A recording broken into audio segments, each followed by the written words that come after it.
queria começar pelo Sérgio. Claro, essa história nasceu em um trabalho seu, como escritor, romancista, e da dificuldade de você ter que escolher, né? De você pegar no livro e falar assim, não, eu preciso priorizar isso, não vai caber tudo.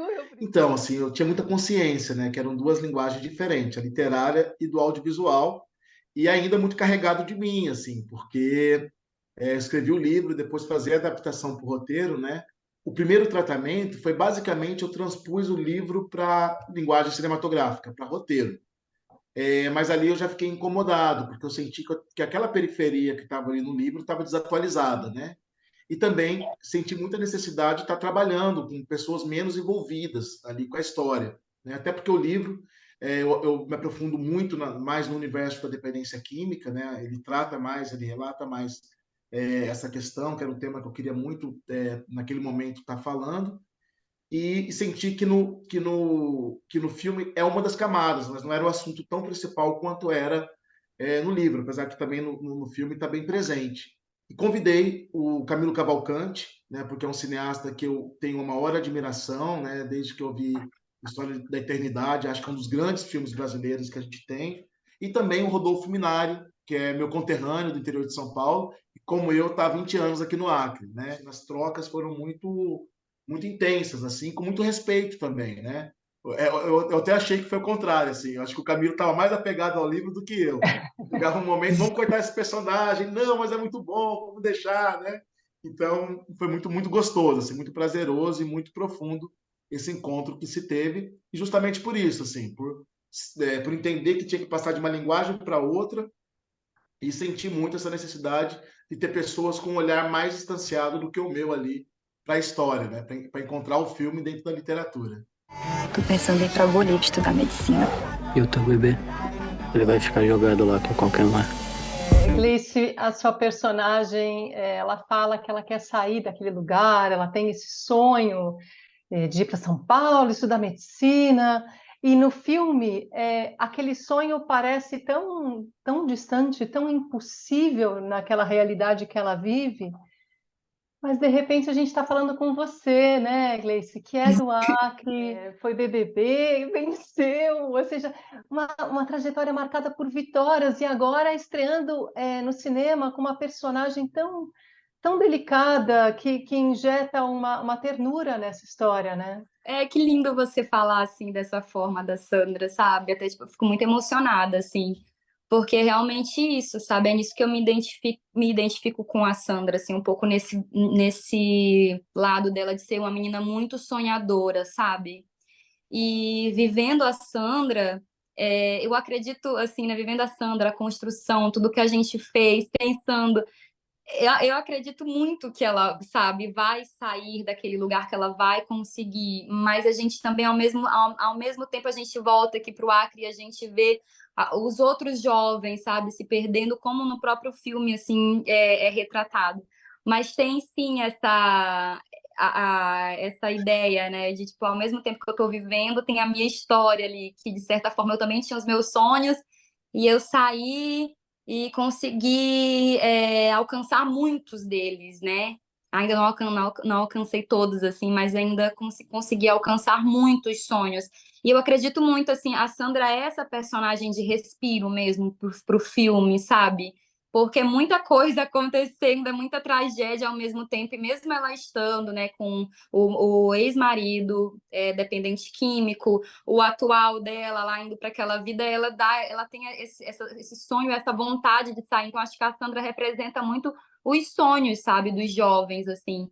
Caramba, ela pensa, né, onde foi que a gente se perdeu, a gente cresceu tudo junto. Então você vê que ela é uma menina que ela quer sair daquela realidade e que ela é uma potência, sabe? Como tem muitas jovens aqui no Acre que vivem isso, amigas minhas. Antes de eu sair, eu era muito da militância, aqueles meninos ali do Islã que até estão no filme, são os meus amigos, sabe? Então foi muito até forte fazer o filme ali e ver que é uma realidade mesmo, né, que a gente vive aqui. O que tu veio fazer aqui, meu filho? Falar com o senhor. Veio falar o quê? Entrar pra família, senhor. Quer entrar pra nossa família? Eu já parabenizo vocês mesmo, porque querendo ou não, a gente tem muitos iniciantes aqui, né? O Sérgio estreando Você estreando como atriz, Gabriel, numa performance assim, de pegar o estômago da gente de uma forma muito forte, Gabriel. O quanto você se sentiu perto no teu dia a dia dessa realidade? E eu queria que você contasse um pouquinho também do que é poder sugar o talento do Chico Dias naquelas cenas tão preciosas entre vocês. É, então, para mim foi muito importante estar participando do filme, tá podendo mostrar um pouco da minha realidade e compartilhar um pouco da minha realidade com a do personagem, que se assemelha muito, e a realidade de vários amigos também. E sobre Chico, eu nunca me canso de falar da importância que foi ele na minha atuação, no meu trabalho, que ele me acalmou, minha primeira cena da minha vida inteira, no cinema, foi exatamente já com ele. Não vim pra colar, não vim pra fazer negócio, nem vim pra conversa. Vocês estão se matando, enfia isso na tua cabeça, Sérgio. Na hora de gravar, o Chico me acalmou. O Chico viu que eu tava nervoso, chegou e falou... tua primeira vez eu peguei e falei, ele pegou e falou, você sabe as falas? Eu peguei e falei, sei. Ele, então relaxa, bora conversar, deixa sair.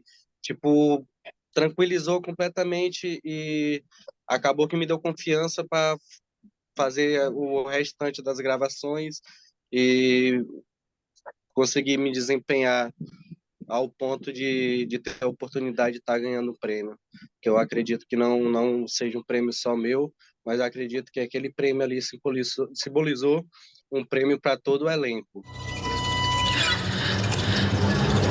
E eu queria falar um pouquinho, né, das figuras maternas aqui, como elas são fortes, né? A Gleice como essa jovem mãe que faz o que pode, dentro do que pode, a mãe índia que precisa da sua cultura para tentar salvar o filho, e a mãe da Joana Guedes, que acabou comigo.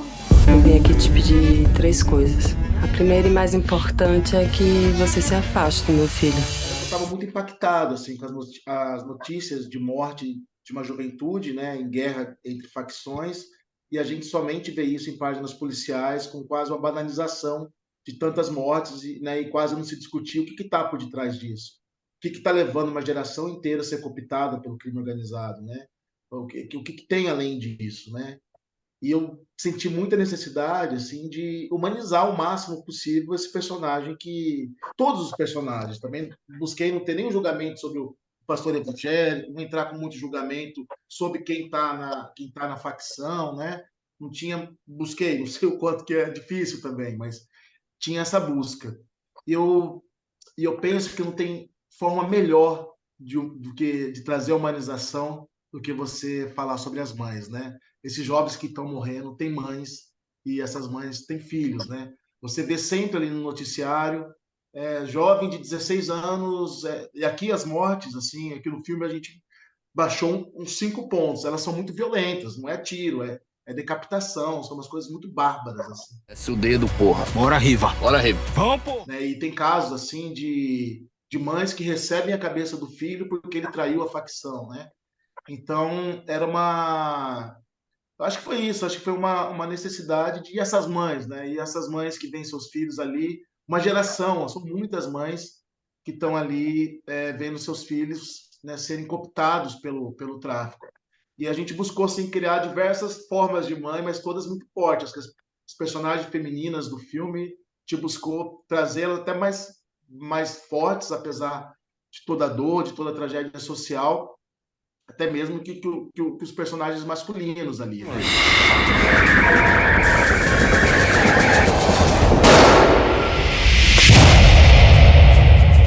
Uma cena que, para mim, eu acho que ela é antológica, e esses alienígenas que tomam forma num ritual místico e, ao mesmo tempo, a realidade batendo de forma implacável. Ela é muito significativa da cultura, né?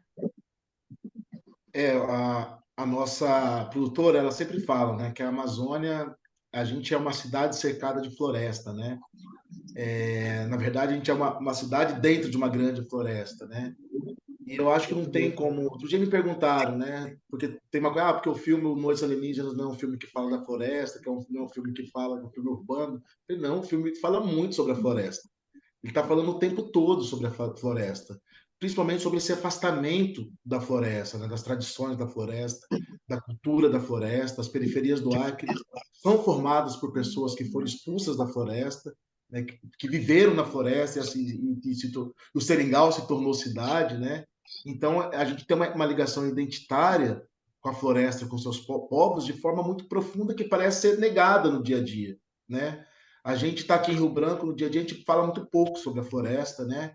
A gente vê os indígenas urbanos aqui com muita resistência também, né? Hoje eu acho que tem uma juventude indígena assim, muito empoderada da sua identidade, né? Que tem orgulho de falar a língua, que tem orgulho de se pintar, mas isso é recente, assim, a gente passou por um processo de preconceito, né?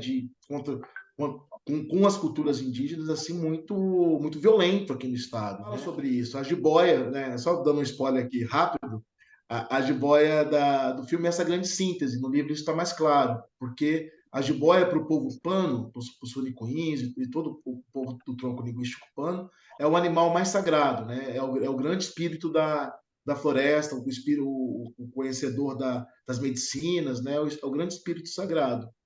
E o personagem fica confuso, porque dentro de uma outra visão simbólica, a serpente é o diabo, né?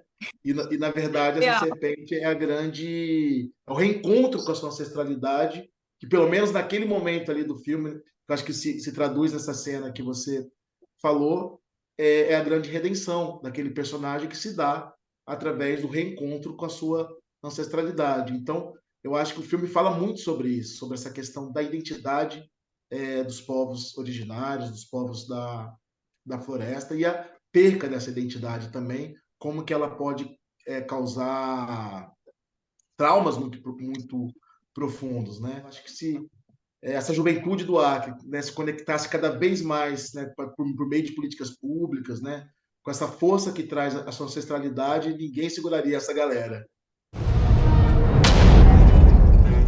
Bacana. Pessoal, muito obrigada. Parabéns, parabéns para todo mundo de coração. Obrigada, Obrigado. Suzana. Beijo para vocês.